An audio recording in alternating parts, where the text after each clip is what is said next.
En la práctica anterior observamos células vegetales. En esta práctica observaremos células animales. Visualmente existen varias diferencias entre estos dos tipos de células. Por ejemplo, en la derecha se encuentra una célula animal y observamos que ésta tiene bordes irregulares debido a que no posee pared celular. En la siguiente imagen podemos observar las diferencias entre estos dos tipos de células. Las células vegetales poseen una gran vacuola central en la cual pueden almacenar agua. Esta estructura no está en las células animales. Sin embargo, las células animales poseen vacuolas alimentarias que son mucho más pequeñas, donde se pueden reservar algunos alimentos. Estas vacuolas también pueden tener enzimas para su degradación. Otra diferencia notable es que las células animales poseen centriolos, los cuales van a ayudar a que se forme el huso mitótico, mientras que las células vegetales carecen de los mismos. Por último, aunque ya se mencionó, la pared celular es la diferencia más notable entre estas dos células. En la imagen a continuación podemos observar un corte de tejido epitelial bucal. Existe cierto orden entre las células animales que se presentan en este corte, sin embargo, no poseen la pared celular que las diferencia de las vegetales. En esta célula se puede visualizar la membrana plasmática alrededor de la célula, el citoplasma y el núcleo con gran claridad. En la práctica vamos a visualizar este tipo de célula. También se realizará el reconocimiento de las células sanguíneas. Si se realiza una extracción de sangre y se la centrifuga para dividir en los diversos componentes, vamos a observar que se puede dividir en tres componentes principalmente: el plasma, los glóbulos blancos y plaquetas, y los glóbulos rojos. El plasma sanguíneo es la porción líquida de la sangre donde se encuentran nutrientes para poder nutrir a las células sanguíneas y a las de todo el cuerpo. El resto de los componentes son celulares, tanto los glóbulos blancos, plaquetas y glóbulos rojos. Vamos a dividir las células sanguíneas en tres grupos: eritrocitos, plaquetas y glóbulos blancos, o también llamados leucocitos. Conozcamos algunas características de los eritrocitos. Estas son las células más numerosas dentro de la sangre. La palabra eritro viene de color rojo, justamente porque estos glóbulos son los que le dan el color a la sangre. Son células que no poseen núcleo. Justamente por la carencia de núcleo, los glóbulos rojos tienen forma de disco. La función de los glóbulos rojos es llevar gases a través de todo el cuerpo, tomar el CO2 que se va generando por todos los procesos metabólicos y llevar oxígeno.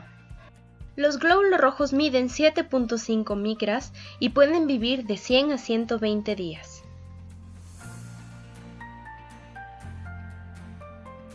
El siguiente tipo de célula que veremos son las plaquetas. Las plaquetas son células que tampoco tienen núcleo y son muy pequeñas. Se pueden observar en esta imagen como los puntos de color morado al lado de los eritrocitos. Miden alrededor de 4 micras y tienen un tiempo de vida de 10 días. La función de las plaquetas es intervenir y promover la coagulación en caso de algún lastimado. El siguiente grupo que veremos son los glóbulos blancos. Este grupo se puede dividir a su vez en dos subgrupos: aquellos que son granulocitos y otros que son agranulocitos. Los granulocitos tienen este nombre porque se van a poder observar gránulos en el citoplasma que por lo general tienen sustancias que les ayudan a combatir microorganismos. El glóbulo blanco más común son los neutrófilos. Los neutrófilos también pueden ser conocidos como polimorfonucleares. Poli, muchos, morfo, formas, nucleares, núcleo. Este nombre se les da justamente porque el núcleo puede adquirir diversas formas, como se observa en la imagen a continuación. Estas células miden de 12 a 14 micrómetros, es decir, el doble de un eritrocito. Cerca del 70% de todos los glóbulos blancos son neutrófilos. Los neutrófilos pueden ser segmentados o callados. Dentro de los neutrófilos segmentados se pueden observar 3 o 4 núcleos en forma de esferas, mientras que en los neutrófilos callados los núcleos todavía no están tan definidos y se puede observar un núcleo a manera de C o en forma de S. La función de los neutrófilos es eliminar bacterias y restos de células viejas que se encuentren por el cuerpo.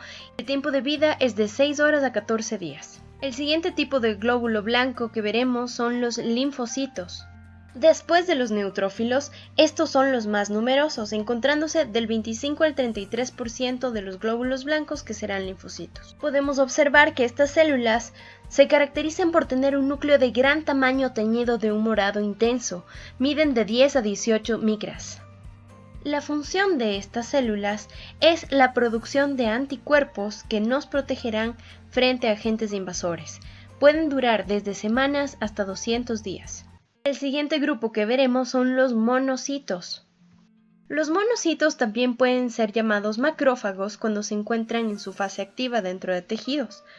Puede darse una confusión al observar linfocitos y monocitos. Sin embargo, podemos guiarnos por el tamaño, ya que estas células miden de 15 a 30 micras, que es el doble de los linfocitos, y también por la coloración del núcleo. La forma del núcleo también es clave, ya que los monocitos presentan un núcleo en forma de corazón, a diferencia de los linfocitos que poseen un núcleo más redondo. Del 2 al 11% de los glóbulos blancos van a ser monocitos. La función de los monocitos o de los macrófagos es fagocitar o comerse microorganismos y también residuos celulares. Pueden emitir estos brazos que se conocen como pseudópodos para poder alcanzar a las bacterias. A continuación, observaremos a los eosinófilos. La característica que les diferencia a estos eosinófilos son los gránulos que se presentan en el citoplasma, que se observan con una gran claridad y en color rosado.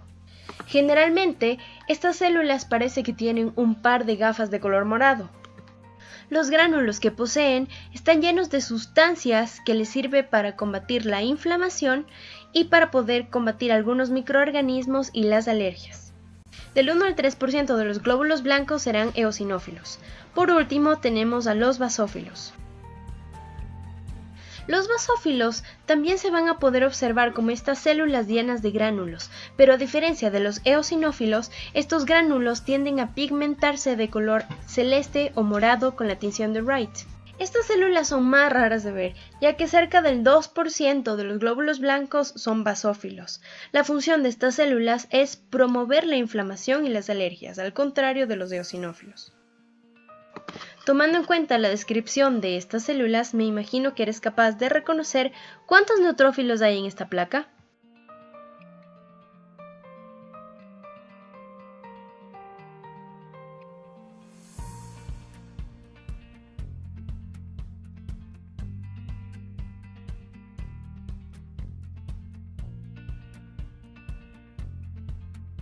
Hay 7 neutrófilos en esta placa. Probablemente te confundiste con aquel que está en círculo rojo. Este es un neutrófilo encallado, que puede ser bastante similar a la célula que se encuentra señalada con la flecha azul en la parte superior. Sin embargo, no nos confundamos. Si observamos el tamaño de estas dos células, observamos que la célula en la parte superior tiene más tamaño y por lo tanto es un monocito. En esta clase también utilizaremos el estereomicroscopio. Es bastante similar a un microscopio ya que tiene oculares, lentes objetivo, platina, base. Sin embargo, la diferencia radica en que el lente objetivo nos permite tener aumentos de 1x, 3x, 4x. El estereomicroscopio tendrá dos fuentes de luz, una ubicada en la base, la cual puede atravesar la muestra que coloquemos encima, y una sobre la muestra. Otra diferencia es que las muestras no deberán estar en portaobjetos, sino podremos hacer una observación directa o colocar en cajas Petri. Generalmente se utilizan para ver objetos y estructuras más grandes. Es bastante útil conocer que un objeto o un organismo puede ser dividido a partir de planos y cortes. Tenemos el corte longitudinal, que como lo indica, va a ser un corte a todo lo largo del individuo. En el caso del ser humano, el corte se daría desde la cabeza hasta los pies. El corte transversal, en cambio, va a dividir. El corte transversal, en cambio, es un corte que se da por la mitad, por el centro del individuo. Para que quede más claro, observemos esta banana.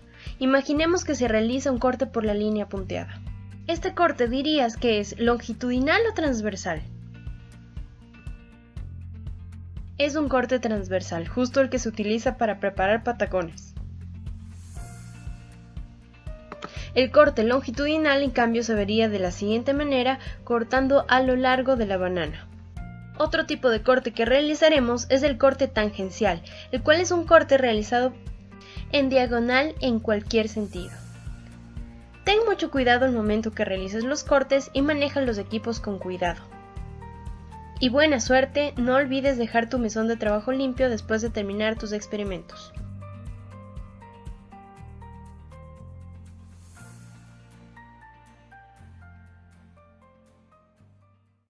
Práctica 4, microscopía 2. En la práctica anterior observamos células vegetales. En esta práctica observaremos células animales, tanto epiteliales como sanguíneas. También realizaremos cortes y planos aprendiendo cuáles son los nombres adecuados para cada uno de estos planos y utilizando el zoom de una cámara fotográfica observaremos con mayor aumento algunas estructuras vegetales.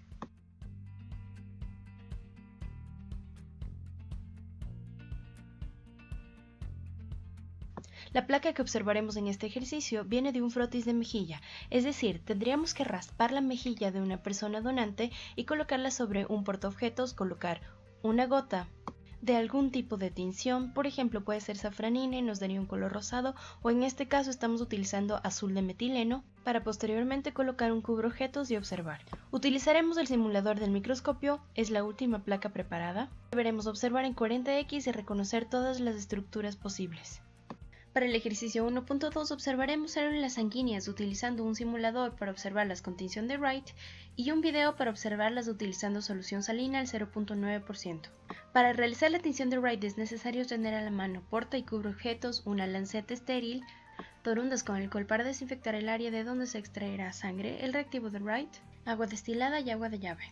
Para crear la placa de observación de eritrocitos en solución salina, básicamente debemos desinfectar el área de donde se extraerá la sangre, colocar una gota de sangre sobre un portaobjetos y una gota de solución salina y cubrir con un cubreobjetos.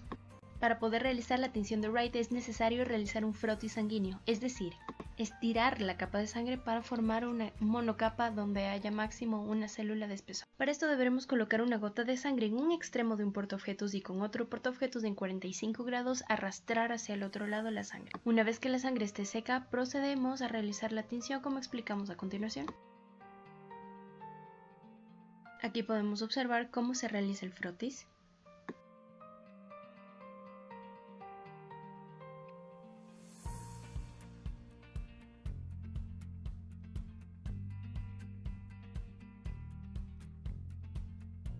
Y ahora sí podemos proseguir con la tinción de Wright. Se recomienda colocar este reactivo sobre una caja Petri para evitar que este se derrame por los lados.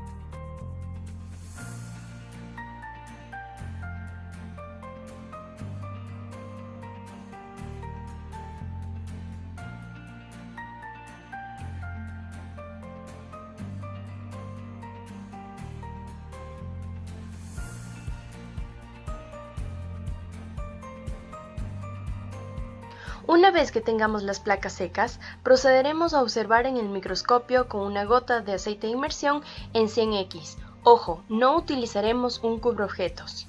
Observar y reconocer todas las células sanguíneas. Una vez que hayamos terminado la tinción, tendremos las células teñidas como se observa en la imagen.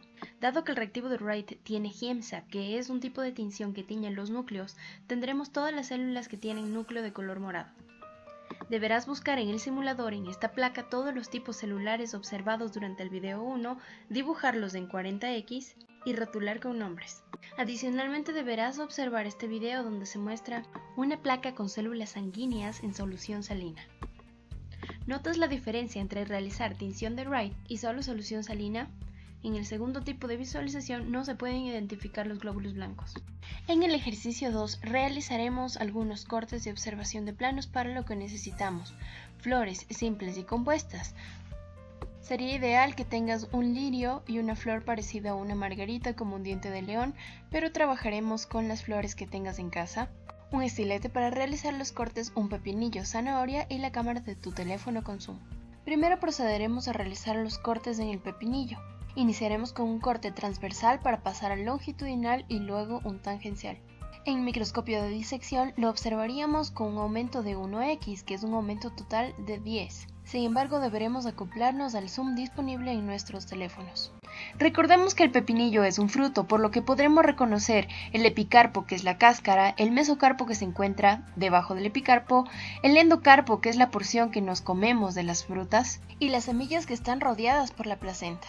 Dibuja todos los cortes y fíjate cómo se observa cada una de estas estructuras en los cortes diferentes.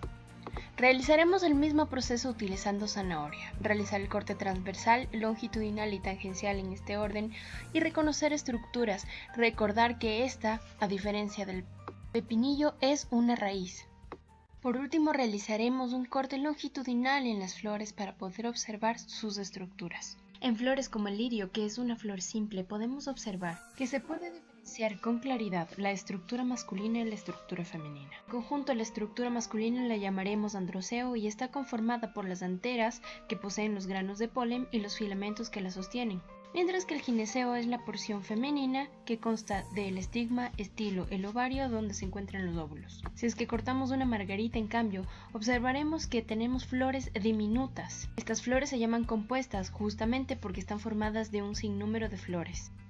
Lo que observamos como pétalos realmente no son pétalos, sino son flores que se llaman liguladas que han sido modificadas para tener esta. En el centro tendremos en cambio flores tubulares.